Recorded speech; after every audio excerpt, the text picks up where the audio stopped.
বাংলাদেশকে হারাতে আম্পায়ারের সাথে মাঠেই রোহিত শর্মার চুক্তিবদ্ধ, যেটা ক্যামেরায় স্পষ্ট দেখা যায়। দর্শক, আজ টেস্টের দ্বিতীয় দিনে খেলতে নেমেছে বাংলাদেশ দল, যেখানে ভারতকে 376 রানে অল আউট করে দেয় বাংলাদেশ দল। ইরানের জবাবে ব্যাট করতে নেমেই রীতিমতো ব্যাটিং বিপর্যয়ে পড়ে যায় বাংলাদেশ দল, যেখানে অপিলিংয়ে নামা সাদমান ইসলাম ও জাকির হাসান বাংলাদেশকে রীতিমতোই হতাশ করেন। কেননা সাদমান ইসলাম করেছিলেন 6 বলে 2 রান ও জাকির হাসান করেছিলেন 22 বলে 3 রান।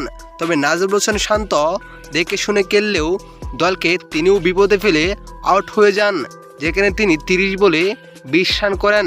আর মুমিনুল হকও রীতিমতোই ব্যর্থ, 1 বলে ডাক মেরে ফিরে যান।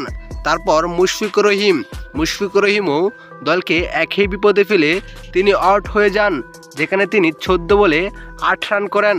তবে এখান থেকে দেখে শুনে খেলার চেষ্টা করছিলেন সাকিব আল হাসান ও লিটন কুমার দাস, কিন্তু দুজনেই দলকে বিপদে ফেলে আউট হয়ে যান, যেখানে সাকিব আল হাসান করেন 64 বলে 32 রানের ইনিংস, লিটন দাস করেন 42 বলে 21 রানের ইনিংস। তবে শেষ দিকে মেহেদী মিরাজের হাত ধরে অনেকটা স্বপ্ন দেখছিল বাংলাদেশ, কিন্তু আর ব্যাটার না থাকায় মেহেদী হাসান মিরাজও ব্যর্থ, যেখানে মেহেদী হাসান মিরাজ 52 বলে 27 রানের দুর্দান্ত ইনিংস খেলে অপরাজিত থাকেন।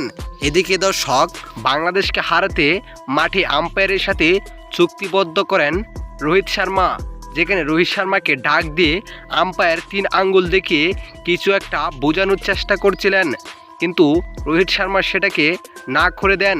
পরে আবার আম্পায়ার অন্য কাউকে ইশারা করে সেই বিষয়টি না করার ঘোষণা করেন। তো দর্শক, রোহিত শর্মার এমন কাণ্ড আপনাদের কাছে কি মনে হচ্ছে? যে বাংলাদেশকে নতুন কোনো ফাঁদে পেলানোর কোনো টেকনিক খুঁজছে নাকি ইন্ডিয়া? অবশ্যই জানাবেন আপনার মতামত এই ভিডিওর কমেন্ট বক্সে। ধন্যবাদ।